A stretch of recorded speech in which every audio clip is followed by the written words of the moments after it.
మరి కూడి ఉన్న విశ్వాసులందరికీ ప్రత్యేక వందనాలండి, దైవజనులందరికీ ప్రత్యేక వందనాలు. చాలా విషయాలు చెప్పారు. మరి సామ్యుల్ రాజు గారి కోసం నేను ఒక మాట చెప్తున్నా.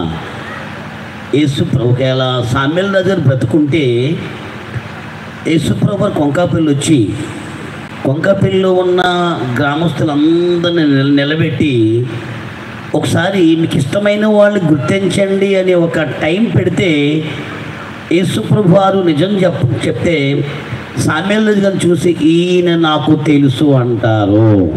చెప్పడం కొట్టలేదండి.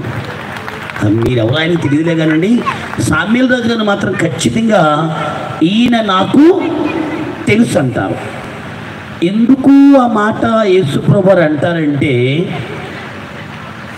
బైబిల్లో ఒక సేవకుడు ఉండవలసిన లక్షణాలన్నీ కూడా సామ్యుల్ రాజు దగ్గరలో ఉన్నాయి ఖచ్చితంగా.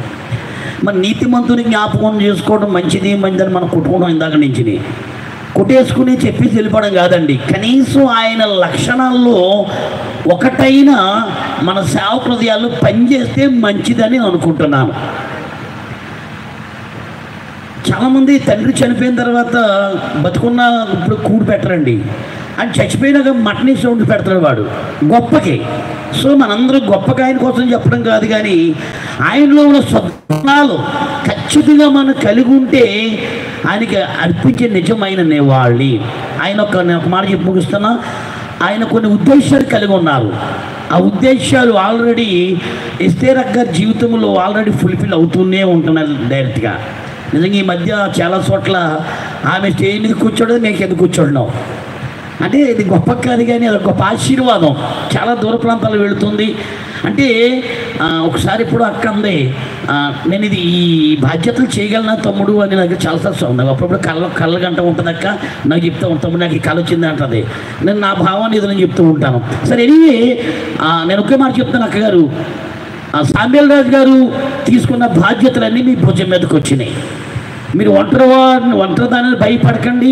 చాలామంది అనుకుంటారు I'm not a zero, I'm not a hero, zero అనుకుంటారు. జీరో పక్కన ఒకటి పెడితే దట్ ఈస్ కాల్ టు 10 అవుతుంది.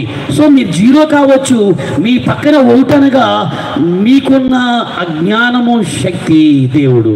సో తప్పనిసరిగా సామ్యుల్ రాజు గారు ఏమైతే ఉద్దేశాలు కలిగి ఉన్నారో అవన్నీ ఆల్రెడీ ఫుల్ఫిల్ అవుతున్నాయి. ప్రేయర్ జరుగుతుంది, అందరం కూడా ప్రేయర్లో పాలు పొందుతున్నాం. వాళ్ళ అబ్బాయి ఉద్యోగం కోసం ప్రార్థించేయండి. అమెరికాలో ఉన్నారు, ఆయనకి మంచి జాబ్ వచ్చేస్తే అక్కడే అంటుంది, నేను డబ్బులేం మిగిల్చుకోవడం అవసరం లేదు, దేవుని సేవకు ఉపయోగపడితే చాలు. సో వారి అబ్బాయి కోసం ప్రార్థించేయండి, వారి అమ్మాయి కోసం ప్రార్థించేయండి. దేవుడు మార్గాలు తెరిస్తే నోడెవడు మొయ్యలేడు. ఆయన మూసాడంటే నోడెవడు కూడా తెరలేడు. మీ మార్గాలను దేవుడు తెరుస్తాడు.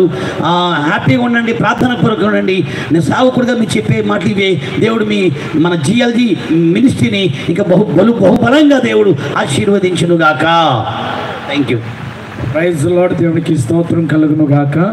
చక్కని ఆదరణకర మాటలు తెలియజేసిన మరి దైవజనులు పరంజ్యోతి బాబు గారికి ప్రత్యేకమైన వందనాలు. మరి సమయంలో దైవజనుల్ని అపోస్తులు వారి వేదికపైకి తీసుకురావాలి. ఒకసారి లేచి నిలబడదాం. ఒకసారి లేచి నిలబడి చిన్న ఆరాధన మరి దేవుని సన్నిధిలో మనం జరిగించుకున్నాము. హోసన్న గారు కుమారుడు, అలాగే జోషువా, అలాగే అజయ్, అలాగే స్వామి జ్యోతి గారు, పరంజ్యోతి బాబు రండి. మీ పాస్టర్ గారు అబ్బాయిలు కాబట్టి ఇంకెవరున్నారు?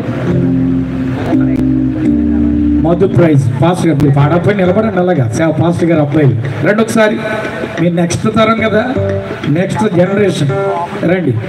సుభాకర్ కూడా రండి. సుభాకర్ పాస్టర్ గారు అబ్బాయిలు రండి. అయ్యా మీరు ఏమండి అండి శరణం మాత్రమే చెల్లులుగా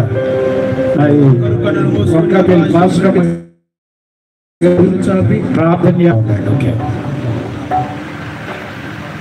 ప్రతి ఒక్కరు రెండు చేతులు ఆకాశం వైపు చాపి ప్రభు మనకు అనుగ్రహించిన ప్రత్యేకమైన శ్రేష్టమైన సమయాన్ని ఒక్కోసారి కళ్ళు మూసుకొని రెండు చేతులు ఆకాశం వైపు చాపి దేవా మీరు మాకు అనుగ్రహించిన ప్రత్యేకమైన సమయం కొరకు నీకే స్తుతులు స్తోత్రాలు